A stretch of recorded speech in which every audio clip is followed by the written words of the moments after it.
আসসালামু আলাইকুম। অনলাইন ক্লাসের পক্ষ থেকে সবাইকে স্বাগতম। অনলাইন ক্লাসের ধারাবাহিক প্রক্রিয়ায় আজকে আলোচনার বিষয় হলো ষষ্ঠ শ্রেণী বাংলা বইয়ের ৮৩ পৃষ্ঠার পঞ্চম পরিচ্ছেদ কল্পনা নির্ভর লেখা।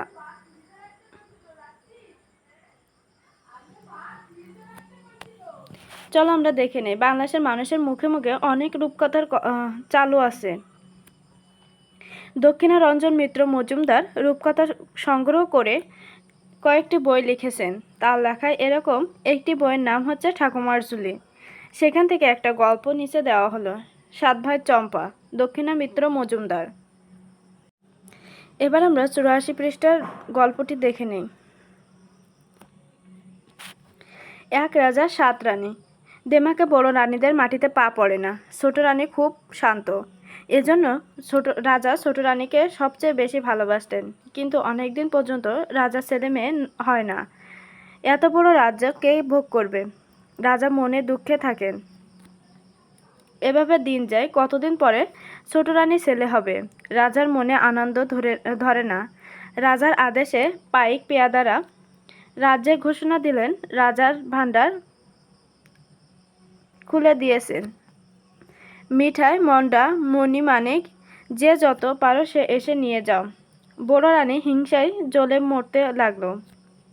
রাজা নিজের কোমরে আর ছোট রানীর কোমরে এক সোনার শিকল বেঁধে দিয়ে বললেন, যখন ছেলে হবে এই শিকল নাড়া দিও, আমি এসে ছেলে দেখব। এই বলে রাজা রাজদরবারে গেলেন। ছোট রানী ছেলে হবে, আতুর ঘরে কে যাবে? বড় রানীরা বলেন, আহা, ছোট রানীর ছেলে হবে তা অন্য লোকদের দেব কেন, আমরাই যাব। বড় রানীরা আতুর ঘরে গিয়ে শিকলে নাড়া দিলেন। অমনি রাজসভা ভেঙে ঢাকঢোলের বাদ্য দিয়ে মণিমাণিক হাতে রাজা এসে দেখেন কিছুই না। রাজা ফিরে গেলেন। রাজসভায় বসতে না বসতেই আবার শিকলে নাড়া পড়ল। রাজা আবার ছুটে গেলেন। গিয়ে দেখেন আবারও কিছু না। মনে কষ্টে রাজা রাগ করে বললেন, ছেলে না হতেই এবার শিকল নাড়া দিলে আমি সব রানীকে কেটে ফেলব। এই বলে রাজা চলে গেলেন। একে একে ছোট রানীর 7টি ছেলে ও একটি মেয়ে হলো। আহা, ছেলে মেয়েগুলো যেন চাঁদের পুতুল, ফুলের কলি। আকুপাকু করে হাত নাড়ে, পা নাড়ে, আতুর ঘরের আলো হয়ে গেল। ছোট রানী আস্তে আস্তে বললেন, দিদি, কি ছেলে হলো, একবার দেখালি না? বড় রানীরা ছোট রানীর মুখের কাছে রঙ্গভঙ্গি করে হাত নেড়ে নট নেড়ে উঠল, ছেলে না হাতি হয়েছে?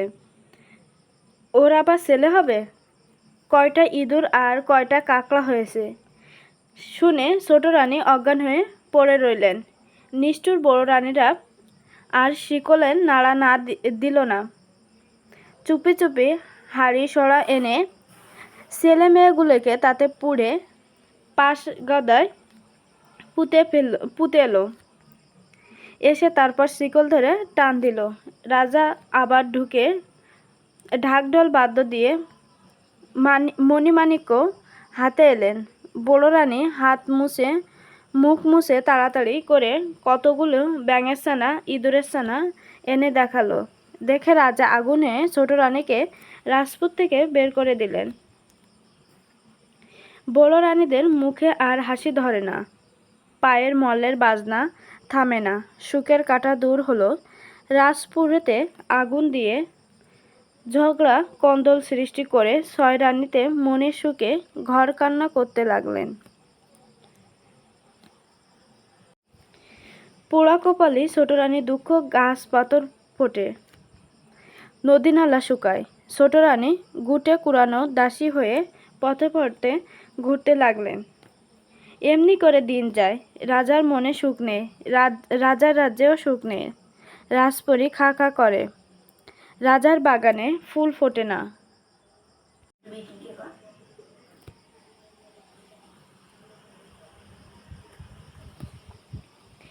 একদিন মালি এসে বলল, মহারাজা, ফুল তো ফোটে না, তবে আজ পাঁচ গাদার ওপরে 7টি চাপা গাছে ও একটি পারুল গাছে তুলতুলে 7টি চাপা ফুল ও একটি পারুল ফুল ফুটে রয়েছে। রাজা বললেন, তবে সেই ফুল আনো।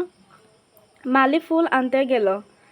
মালিকে দেখে পারুল গাছে পারুল ফুল চাপা ফুলকে ডেকে বলল, 7 ভাই চম্পা জাগরে। অমনি 7 চাপা নেড়ে উঠে সাড়া দিল, কেন বোন পারুল ডাকো রে? পারুল বলল, রাজার মালি এসেছে, ফুল দেবে কিনা দেবে। 7 চাপা তুরতুরে করে উপরে উঠে গিয়ে ঘাড় নেড়ে বলতে লাগলো, না দেব না, দেব না ফুল। উঠব শতক দূরে, আগে আসুক রাজা, তবে দেব ফুল। দেখে শুনে মালি অবাক হয়ে গেল। ফুল সাজি ফেলে দৌড়ে গিয়ে রাজার কাছে খবর দিল। আশ্চর্য হয়ে রাজা, রাজসভা সবাই সেখানে এলেন। রাজা এসে ফুল তুলতে গেলে অমনি পারুল ফুল চাপা ফুলটা ডেকে বলল, 7 ভাই চম্পা জাগরে।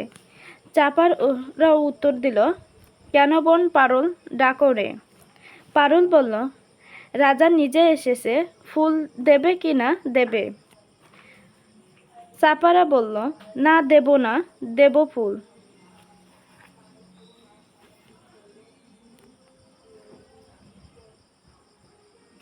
উঠব শতক দূরে, আগে আসুক রাজার বড় রানী, তবে দেব ফুল।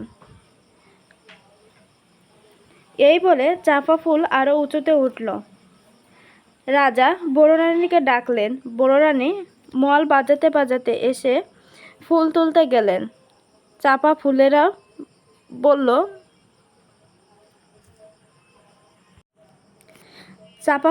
বলল, না দেব, না দেব ফুল, উঠব শতক দূর, আগে আসুক রাজার মেঝ রানী, তবে দেব ফুল। এরপর মেঝ রানী এলেন, সেজ রানী এলেন, নোয়া রানী এলেন, কনে রানী এলেন, কেউ ফুল পেল না। ফুলেরা গিয়ে আকাশে তারার মতো ফুটে রইল। রাজা গালে হাত দিয়ে মাটিতে বসে পড়লেন। শেষ দুও রানী এলেন। তখনও ফুলেরা বলল, না দেব, না দেব ফুল, উঠব শতক দূরে। যদিও আসে রাজার ঘুটে কুড়নি দাসী, তবে দেব ফুল। তখন খোঁজ খোঁজ পড়ে গেল। রাজা চৌদলা পাঠিয়ে দিলেন। পাইক বেয়ারা চৌদলা নিয়ে মাঠে গিয়ে ঘুটে কুড়ুনি দাসী ছোট রানীকে নিয়ে এলেন। ছোট রানী হাত পায়ে কবর, পরনে ছেঁড়া কাপড়, তাই নিয়ে তিনি ফুল তুলতে গেলেন। অমনি সুরসুর করে চাপারা আকাশ থেকে নেমে এলো। পারুল ফুলটি গিয়ে তাদের সঙ্গে মিশল। ফুলের মধ্য থেকে সুন্দর সুন্দর চাঁদের মতো 7 জন রাজপুত্র আর একজন রাজকন্যা মামা বলে ডেকে ঝুপঝুপ করে ঘুটে কুড়োনো দাসী ছোট রানীর কোলে কাখে ঝাঁপিয়ে পড়ল। সকলেই অবাক। রাজার চোখ দেখে ঝরঝর করে জল গড়িয়ে গেল। বড় রানীরা ভয়ে কাঁপতে লাগলো। রাজা তখনই বড় রানীদের কঠিন শাস্তি দিয়ে 7 রাজপুত্র, পারুল রাজকন্যা আর ছোট রানীকে নিয়ে রাজপুরীতে গেলেন। রাজপুরীতে জয়ডঙ্কা বেজে উঠল। এবার আমরা শব্দার্থগুলো দেখে নিই।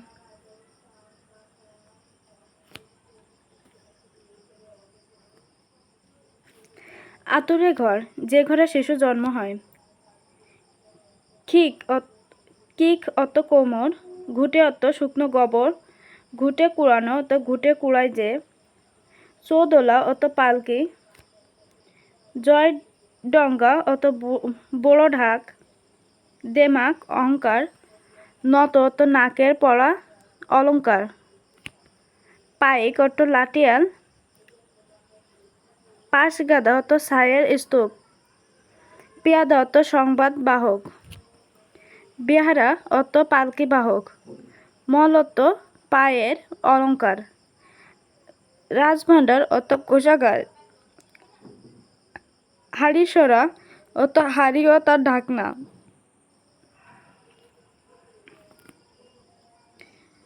পড়ে কি বুঝলাম? ক, আগে এ ধরনের কোনো গল্প পড়েছ? খ. সাত ভাই চম্পা গল্পে কি কি চরিত্র আছে? গ. এখনকার কোন কোন ঘটনা বাস্তবে হয় না? ঘ. এখানকার কোনো কোনো ঘটনা বাস্তবে ঘটতে পারে?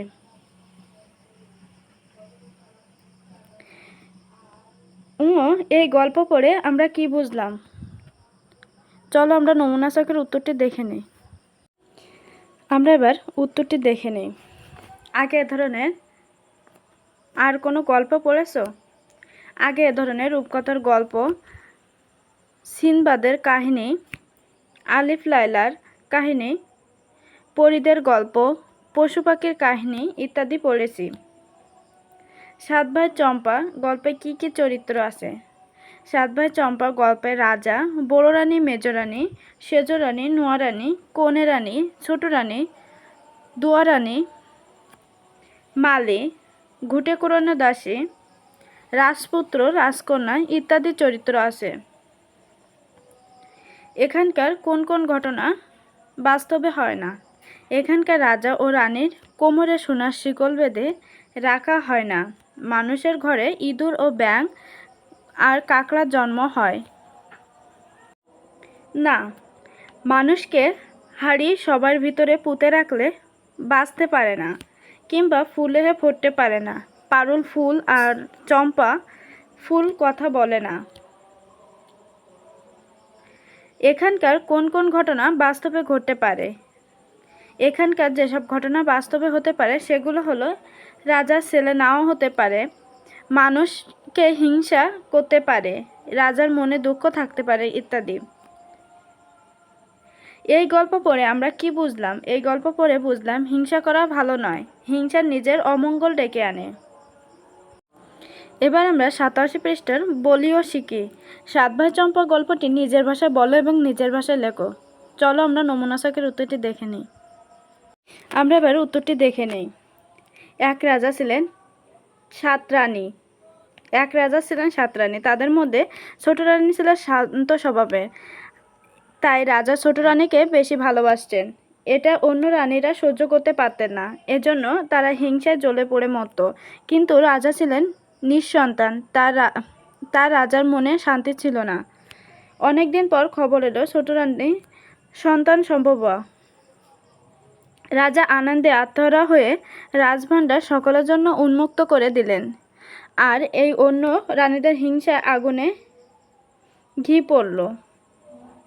রাজা নিজের কোমরে একসাথে ছোট রানীর কোমরে সোনার শিকল দিয়ে বেঁধে দিলেন, যাতে দ্রুত রাজা সন্তানের মুখ দেখতে পারেন। এদিকে ছোট রানীর আতুর ঘরে অন্য লোক যেতে দিল না বড় রানীরা। তারা ঘরে ঢুকে প্রথমে শিকল টান দিল। রাজা দরবার থেকে ঢাকঢোলের বাদ্য বাজিয়ে এসে দেখল কিছুই না। রাজা চলে গিয়ে দরবারে বসতে না বসতে আবার টান। এবারও কিছুই না।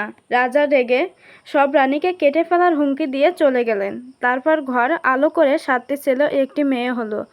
ছোট রানী বড় রানীদের কাছে জানতে চান কী হয়েছে। বড় রানীরা রঙ্গভঙ্গি করে বলে, কয়টা ইঁদুর আর কয়টা কাকড়া হয়েছে। এ কথা শুনে ছোট রানী অজ্ঞান হয়ে গেলেন।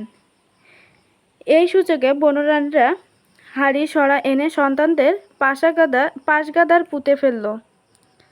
তারপর শিকল টানলে রাজা আসেন। বড় রানীরা রাজাকে ইঁদুর ছানা আর ব্যাঙের ছানা এনে দেখায়। রাজা রাগে ক্ষোভে ছোট রানীকে রাজপুরী থেকে বের করে দেন। বড় রানীদের সুখের কাঁটা দূর হয়েছে, তাই তাদের আনন্দ আর ধরে না। এমনি করেই দিন যায়। রাজার মনে সুখ নেই, রাজ্য জুড়েই সুখ নেই। রাজার বাগানে কোনো ফুল ফোটে না। একদিন মালি এসে জানালেন রাজার বাগানে কোনো ফুল ফোটে না।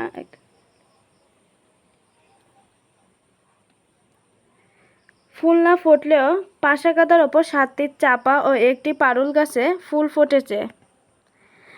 রাজা মালিকে সেই ফুল আনতে বললেন। মালি গেলে ফুল আনতে। মালিকে দেখে পারুল ফুল চাপা ফুলদের ডেকে জানতে চাইল ফুল দেবে কিনা। চাপা রাজা এসে এলো। চাপা রাজা এলে ফুল দেবে বলে জানিয়ে দেন। তারপর রাজা এলেন। বড় রানী, মেজ রানী, সেজ রানী, নোয়া রানী, কনে রানী, দুয়ো রানী সবাই এলো, কিন্তু ফুল নিতান্তই নিতে ব্যর্থ হলো। শেষে চাপা জানায় রাজার ঘুঁটে কুড়ানে দাসী ছোট রানী এলেই তবে ফুল পাবেন। অনেক খোঁজাখুঁজির পরে ছোট রানীকে পাওয়া গেল। ছোট রানী এলে মামা করে 7 ভাই চাপা আর এক বোন পারুল মায়ের কোলে ঝাঁপিয়ে পড়ল। রাজাসহ সকলে অবাক বিস্ময় তাকিয়ে দেখল। বড় রানীরা ভয়ে জড়সড় হয়ে গেল। রাজার বড় রানীদের শাস্তি দিয়ে 7 রাজপুত্র ও 1 রাজকন্যাকে আর ছোট রানীকে নিয়ে রাজপ্রীতিতে ফিরে গেলেন। এবার আমরা 88 পেজটি দেখে নিই। বিভিন্ন রকম কল্পকাহিনী, এমন কিছু গল্প আছে যেগুলোর মধ্যে অনেক ঘটনা বাস্তবের সাথে মেলে না। এগুলো কাল্পনিক গল্প বা কল্পকাহিনী বলে। কল্পকাহিনী পড়তে বা শুনতে আমাদের ভালো লাগে, অনেক কিছু জানাও যায়। নিচে 3 ধরনের কল্পকাহিনী পরিচয় দেওয়া হলো। রূপকথা। রূপকথা এক ধরনের শিশুতোষ গল্প, যেখানে মানুষের পাশাপাশি রাক্ষস, দৈত্য, ডাইনি, পরী, ভূত, পেতনি ইত্যাদি কাল্পনিক চরিত্র থাকে। উপকথা মূলত পশু পাখি নিয়ে রচিত গল্পকে উপকথা বলে। উপকথা পশু পাখি মানুষের মতো আচরণ করে। বৈজ্ঞানিক কল্পকাহিনী বিজ্ঞানের বিষয় নিয়ে লেখা কাহিনীকে বৈজ্ঞানিক কল্পকাহিনী বলে। ধন্যবাদ সবাইকে সাথে থাকার জন্য। পরবর্তী ক্লাস দেখার জন্য আমন্ত্রণ রইল। যারা চ্যানেলটিকে সাবস্ক্রাইব করেনি তারা দ্রুত সাবস্ক্রাইব করুন, আর যারা চ্যানেলটিকে সাবস্ক্রাইব করেছেন তাদের অসংখ্য ধন্যবাদ।